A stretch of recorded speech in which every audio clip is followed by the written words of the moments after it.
What's going on, moviegoers? If you're new to the channel, my name is Christian. Welcome to SeaWorld Productions. Finally, Marvel Studios, the animated series, What If, has finally dropped on Disney Plus. In the first episode, Captain Carter. Now, you guys, it's about time Marvel has done some animated stuff because DC has been killing it in that category for years. So I'm finally excited to see what Marvel can add on to the animated series. Now, we all knew that this episode in particular is going to feel real reminiscent of Captain America: The First Avenger, because essentially it's the same story, but what if Steve Rogers didn't get the super soldier serum and it was Peggy Carter? Yes, you guys, this felt very similar. Very similar. Animation was beautiful. I love the action sequences between Captain Carter and Hydra. She was badass. The way she was using the shield, loved it. I was like, that's how you use the shield. Had a fun time with this episode, you guys. It didn't really wow me, you know what I mean? I wasn't like, oh, and I'm shocked, because like I said, I kind of expected a couple of things to happen, but also I kind of expected some things to be a little bit different. Like, for instance, so you know when Bucky and Steve are on the train and Bucky dies, that doesn't necessarily happen, right? So she goes, she saves the Howling Commandos, whatever. Then they go on these missions, and they get on the train, and Steve is wearing the Hydra Stomper created by Howard Stark. It's kind of like the Ironmonger suit, essentially. It's the same thing. And there's bombs on the trains and whatever, and it explodes, and then Peggy thinks Steve is dead. You know what I mean? And then you fast forward, and it's a little different. Steve isn't dead. They aren't experimenting on him like you would think they would be.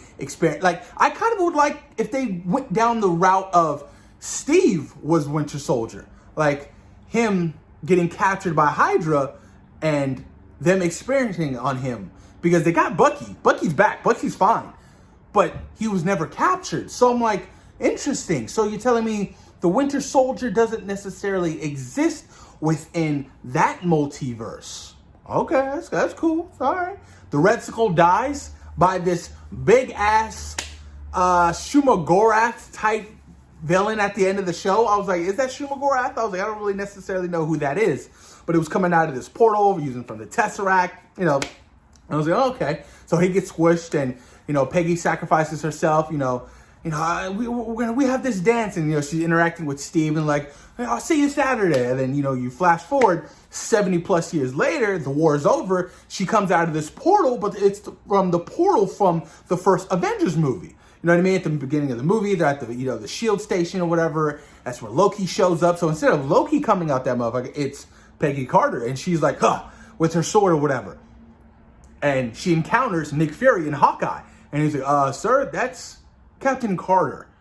He's like, the war's been over for about 70 years. And then boom, it ends. So like I said, this episode didn't really wow me. You know what I mean? It was fun. I had a good time with it.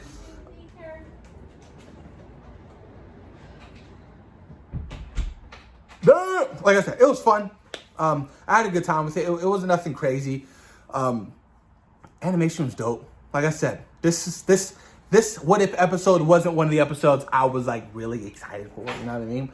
The next two episodes I hear are fantastic.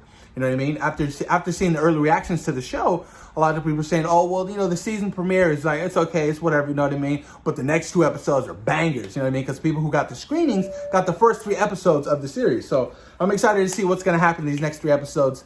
Super pumped. I'm really excited for the Killmonger one. Really pumped. I think that's going to be badass. I'm excited for the Marvel Zombies. I'm excited for, the Ultron and Vision one. I'm excited for the Spider-Man, Doctor Strange. There's so many episodes I'm really looking forward to. And this episode was kind of at the bottom tier of my excitement level. But you guys, that's the season premiere. Post your comments down below. Let me know what you guys thought about the first episode of the What If series. Thoughts and opinions, you guys. And by the way, I love Jeffrey Wright's voice as the Watcher. It just gives me chills. It gets me excited. It gets me wanting to listen to more. You know what I mean? But I'm pumped, you guys. Post your comments down below. Let me know what you guys think. Peace.